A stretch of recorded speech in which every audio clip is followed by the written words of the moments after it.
Welcome to the Hot Lava Podcast. Kevin Acee, Padres beat writer for the Union-Tribune. Ryan Finley, sports editor of the Union-Tribune, joins me. Padres. Oh my gosh, Ryan. They just won't go away, or they won't leave us alone. I just keep hearing from people that gave up on them a long time ago, and I've been saying those people, hey, probably be proved right, but they're not dead yet. And now the Padres are saying we're not dead yet. Where would you like to start? Yeah, every time I'm done, they pull me back in, right? And that's Kevin. The last time we talked, I think we had both sort of agreed that they were not a playoff team, and then they go out, they take 2 or 3 from Baltimore. And to me, Kevin, it's not just that they took 2 or 3 from Baltimore; it was how they took 2 or 3 from Baltimore. They beat up on a really good team twice, and with some clutch hitting, with solid pitching performances again. I mean, Blake Snell last night continued to make a case for the National League Cy Young. This is a team that has done a pretty impressive turnaround since the last Diamondbacks series, and then you've got the Diamondbacks coming in. The larger issue, though, is that they're fun. The last 2 nights or 3 nights have been fun, highlighted by Fernando Tatis Jr. doing something incredible last night. Talk about the steal of home. Yeah, you don't see those very often. It was the 4th straight steal of home in the major leagues this season. The 9th in Padres history, the 1st since 2016 when Travis Jankowski did it. A straight steal of home is just stealing home, not a double steal. And I went through and watched all 15 of the steals of home in 2023 just to make sure. And all but 4 of them involved a catcher throwing down to second base, and then the guy on third comes home. This was simply, you got a left-handed pitcher on the mound. Fernando Tatis Jr. kind of just creeps off. He sees that, before the pitch before, pitcher isn't really paying attention. But it was, what was wild about this one, no one, not the guy on deck, not the guys in the dugout, not the catcher. No one knew this was happening. And Tatis walked or jogged like half the way. That's from the pitcher. No clue whatsoever. Tatis was out of his mind afterward. His teammates were. And I will say, for all these sellouts that have happened at Petco Park, and kudos to the fans, the team hasn't really played that brand of baseball from 2020, the parts of 2021, parts of last year. It hasn't given them reason to lose their minds. And last night that did happen a few times. 2-out hits, jack up a crowd. Home runs, jack up a crowd. Defensive plays, jack up a crowd. And, steals of home do that as well. And the Padres had all of them last night. Yeah, it was as comprehensive a game as I think I've seen them play in a while. I received a couple texts from people last night who I know watch and pay attention to the Padres, calling it maybe the most complete game they've seen all year from them. Now, I would argue the night when Fernando Tatis did a little bit of everything. But my goodness, that was 2 months ago, Kevin. I mean, this is a sign at least that they might be a little bit more exciting down the stretch than they've been. Go ahead. Oh, the thing that impressed me the most about that steal of home was that there was no play at the plate. When I think about Padres steals of home, and to me, Everett Cabrera stealing home against the Dodgers to beat them, I think it was on July 4th weekend a decade ago. I still remember Melvin Upton Jr. stole home with one of the greatest slides I've ever seen, back when he was a Padre for about a month and a half. And then this. Both of those were insane, not only dashes for home, but great slides at the plate. This one, you're right, Tatis could have walked. And it's incredible. And Kevin, we say all the time that pitching, the next day's starting pitcher is momentum. That there's not really anything that these little events probably don't mean as much to the team as it means to a fan. But is this something that could light a fire for them, do you think? I am reluctant to answer that based on the fact that we have thought that a dozen, 20 more times. They thought that many times. Everything you say is correct, and yet it has to keep happening. I mean, again, like Bob Melvin got tired of saying that a month ago, hey, we need to get on a run. Hey, tomorrow's the big day. Because, they, like I wrote in the newsletter today, They have not won more than 3 games in a row. They are the only team in the major leagues. They are one of 2 teams in the last 5 full seasons to have not at least put together a 4-game win streak. So it really is about that. But yes, the answer to that is yes. And you know what is important? That they believe it, right? Like, and you talked about the sign that they may be exciting down the stretch. Look, this thing could go off a cliff at any time. Or, right? Like I don't know what the analogy is. Like they'll see the cliff and they'll just jump it and Evel Knievel. Did he ever actually land a jump? Like they can do this. Like they are good enough to do this. That has been shown over and over and over that they are. That's where it's like when people say they're not good, it's like they're flawed. They got some problems, but they're good. So can do this. I still don't know. I mean, you got to look ahead and see who's ahead of them, the number of teams that are ahead of them, the amount of games that are remaining. And it's going to be, look, it's going to take a run. They got to win like 7, 8 in a row, get themselves in a place where September is like 1 game back or something, right? Yeah. No, you're right. You're 100% right. Kevin, one of your notes while we're talking about Tatis, this was a guy who was awful for about a month, and he's been pretty good lately. Those numbers seem to have turned around a little bit. He's back to being sort of the Fernando Tatis that we saw the first 4 months of the season. What is he doing differently? Well, he's a singles hitter now. No, he obviously has the ability to also turn those into doubles and home runs. But like what he has focused on now is just going with the pitch. Just this is what I'm going to do because here's the pitch that's coming. And what is amazing is that he can do it. You don't think Jake Cronenworth wants to do that all the time? You don't even think like Manny Machado wants to do that all the time. Like, and they're 2 different hitters, and Manny makes adjustments and gets on heaters. But like when you're watching Tatis in one of these times, and he has had these before, even though 3 hits in the last 2 games, had never gone 3 in back-to-back games. But it's like he's doing it on purpose. Like, I can do this, so I'm going to put the ball here. Like, it's truly amazing to me how good he is when he's this good. Like, this is the hit that needs to happen. Okay, boom, there it is through the 5-5 hole. This is the hit that needs to happen. Oh, there it is. I just put it over the second baseman. That's what he is doing now. Yeah, it's he shortened everything up. To answer briefly, he shortened up his swing and he's going with the pitch. There was while he was having some bad luck, he was looking at that going, wait, look at all these balls I'm hitting hard. And he was trying to swing his way out of it, right? Get a couple home runs and suddenly slumps over. Now he decided, no, you know what? I'm going to get a couple hits and the slump's over. To me, what makes Fernando Tatis so compelling a player is that he can become who you need. We talked about Freddie Freeman being that guy, right? A couple of podcasts ago. You need a single, he can do that. You need a home run, he can do that. Tatis, to me, has gone from Alex Rodriguez, which is a tall, strong shortstop bombing home runs, to there's a little Tony Gwynn in his game now.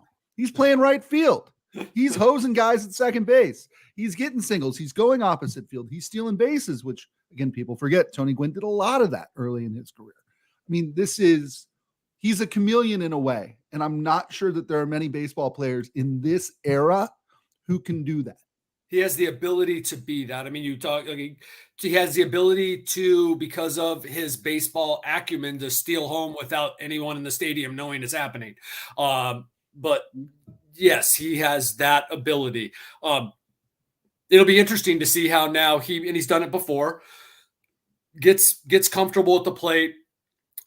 Pitchers are like, oh, this guy's going to hit anything. They start making mistakes, and he starts hitting 450-foot bombs. That's how it goes if, history is our guide. And then he gets in another, chase mode and then has to redo it again. But he can redo it again, and he can redo it again. This one lasted a little longer, actually, the longest of his career. But he can do it again fairly quickly, and that's the amazing thing about him. Well, and so much can happen. I think what really compounded his struggles there early was when he's not getting on, he doesn't have the opportunity to do those special things like we saw last night, right? Yes. He is such, people forget he's among the fastest and among the strongest players in baseball. And he's smart, when you get on base, you can put that speed and those smarts to really good use. Yeah. And, we saw that last night. So very interesting stuff. Kevin, I'm going to test our little momentum theory tonight because they have to face Zach Gallen again, and they've got Rich Hill. Kevin, we've seen Rich Hill twice. The first outing was an unmitigated disaster. The second outing was disaster-ish. What are they expecting from him? And what's a realistic expectation for a guy who is older than me and playing big league baseball? He has had good starts this year. So you're hesitate to say, oh, he's a 3-inning guy or, whatever. Like, you'll be fortunate to still be in the game. And then you put in Pedro Avila or whatever. That's kind of the contingency plan. That's kind of where they're at. But, I look, Rich Hill's been horrible for the Padres. Both games, it just shows what a pitcher throwing 87 miles an hour who has to locate his stuff, that the margin for error isn't there. Because there was a path in both games where those things didn't happen to him. Be they a call by an umpire that didn't go his way, be it a flare hit that prolonged an inning. Make no mistake here, I'm not saying Rich Hill wasn't bad. I'm just saying he could be good again. He could be a guy who can eat up some innings for you, give you 5, and you hope that you have scored some runs or that it's a game, right? It's a 2-2 game or 2-1 game, or heck, if you're even down 3-1 and he gave you 5, right? You're like, okay, that's what our offense is for, right? We could score more than 3 runs. So that's what you're hoping out of Rich Hill. Yeah, to me, it's such an interesting weekend. 4 games with the Diamondbacks. Starting tonight, not only do they see Zach Gallen again, Zach Gallen who shoved last week against them, the Saturday game in that series. They also face Merrill Kelly, who, and maybe, Kevin, it's just my sort of short time thoughts here. Every time Merrill Kelly pitches against the Padres, it seems like he does pretty well. You get Brandon Pfaadt, who, again, pitched the Diamondbacks to a win last Sunday. Padres need to turn this around. If they think that they're a playoff team here, this is a 3 out of 4 or sweep the series situation, isn't it? Yeah. Yeah. I could be sitting here on Sunday when they have gone 2-2 and the Cubs lost and the Padres are still sitting 4.5 back, and you're going, oh my gosh, they somehow didn't get any worse when they dropped another ball, right? Because if they went 2-2, they didn't get blown out in those 2 losses. One of them's going to be a 4-3 loss where, they left 14 men on base and lost in the, 8th inning or something. And you're going to be like, they blew it again, but here they are. They didn't really lose any ground because the team's ahead of them. But yes, I'm inclined to absolutely agree with you that, and how many times have they said it? How many times have they acknowledged it? That basically this is a series we got to do. And to me, that's one of their issues. And we don't have time to get into it now. I don't even, no one has their arms around it, but that they have not been able to do that with their talent, with their experience. They haven't been able to say, we're going to sweep this team and do it outside of the Rangers series. Okay. Obviously they did sweep the Angels as well, but in terms of that was hey, we got to win to show the front office and we got to win to stay in this right at the end of January. And so they went out and they swept the Texas team that was somewhat depleted. And, but there has not been a response like you just talked about. Got to win this one, do it. Very difficult to sweep. So how about 3-1? Yeah. Kevin, if it's 3-1, and again, you had a great note in today's Padres Daily newsletter about where the Padres stand in the wild card race here. If it's 3-1, are we willing to declare that they're contenders again? Oh yeah. I want to be clear that we both were leaning toward they're not playoff team, but we we're not fans. We're journalists. We did say last podcast it's not over, so I want to make clear on that, right? Like, so we're not having to do some sort of retraction or something. But yes, I think that was always the thing, right? If they can go on a run, and a run, yes, is 5 or 6 wins in a row, but it is also like 8 of 10 kind of thing, right? Right. Yes. Because you don't win every game in baseball, but they're at the point where it has to be like 700 baseball. It has to be like 800 baseball over a small period of time. They need a run. Yes, Ryan, because if they go 3-1, you're thinking now they're 3.5 back at worst. You're thinking they go 3-1, they gain a game, right? No one except for the Cubs over that time here recently, among the people in front of them, has gone on a nice run. So all those teams got on a nice run to get up there. But recently, they've just been the Marlins, the Reds, the Diamondbacks, the Cubs, just been trading places. And so if the Padres can go on a run, and that is, again, add it to the trash heap of things that will destroy them this winter, is knowing that you didn't need 92 wins to get to the playoffs this year. Right. You just needed to be better than the Marlins. And if you can't do that, then that's really going to bug you. The Marlins, who, by the way, Kevin, come to town Monday. Yes. It's huge. And we touched on this on the last episode, and I feel like I'm repeating myself. I mean, 4 against the Diamondbacks, 3 against the Marlins, 3 against Milwaukee, 3 against a terrible St. Louis team, 3 against the Giants, 3 against the Phillies. I mean, here you go. Yeah. Somehow, inexplicably, as terribly as they played last weekend in stretches against the Diamondbacks, inexplicably, it's still right there in front of them. Which is why all along I've been saying it's not over until this last week when they went to Arizona and played like that, because they didn't do what you just talked about, which was seize a moment that they said they absolutely had to seize. You had to say, look, come on, fool me once, but fool me 40 times. And like, you guys just don't have it in you, right? Right. But like, yes, exactly. Go ahead and look at the schedules coming up too. It is going to be difficult. It's going to require a run, but look at the Cubs. The Cubs, I think it's the Cubs and the Reds play the Diamondbacks. Like, all these teams play each other too. The good news is one of them's going to win or lose every night. The bad news is one of them's going to win every night. But it's not like all of them are going to go on a run. They're going to beat each other up to some extent too, while the Padres have the schedule that you just talked about, where they get to play some of them. Right. But as Bob Melvin has said, players have said, Bob said it last night, that's all well and good. We have to win these games.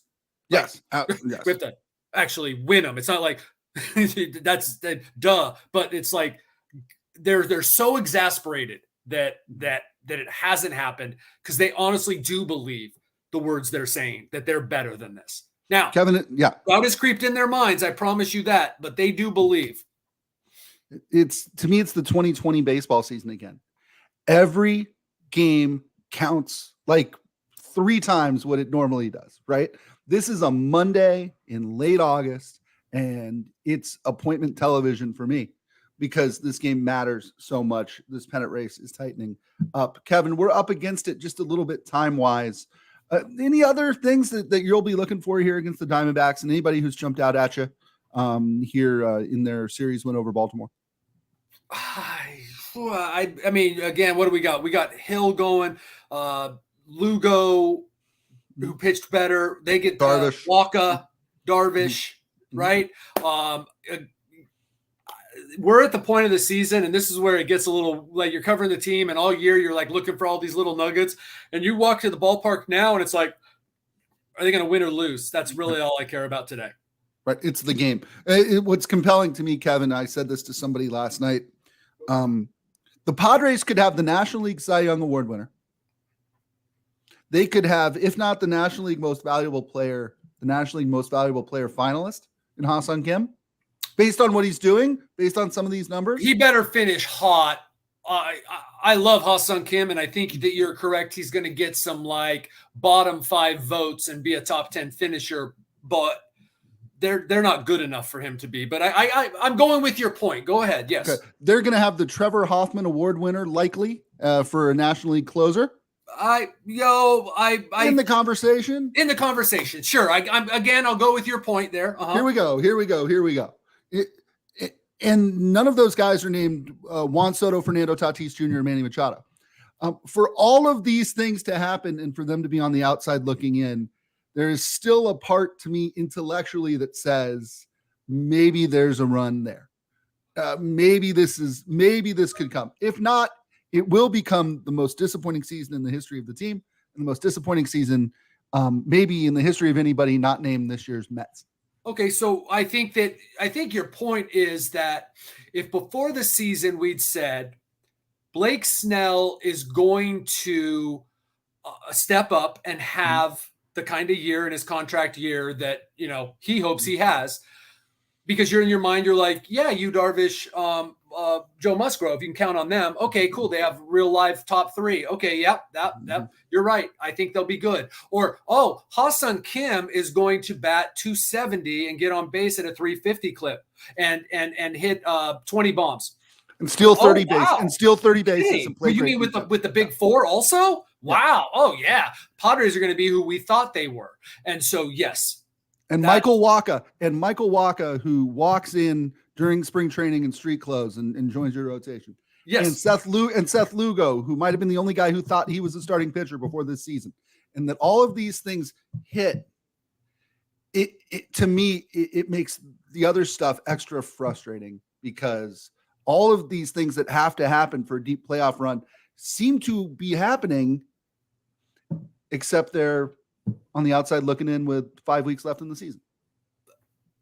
Again, the big trash heap of missed opportunity is what you will be looking at if they don't come back. And by the way, I mean, this comeback would be, if not historic, it would be the first time that a team with 40-something, 41, 42 games came back to make the playoffs after being more than 5 games out since the Dodgers in 2008. So it has been 15 years since a team as far back as the Padres with, now they're 4.5 out, but this far back with this little time to go made the playoffs. So it's real. And there's a reason for that. It's an uphill battle because you put yourself in a hole. I don't think many sub 500 teams had this much talent. Right.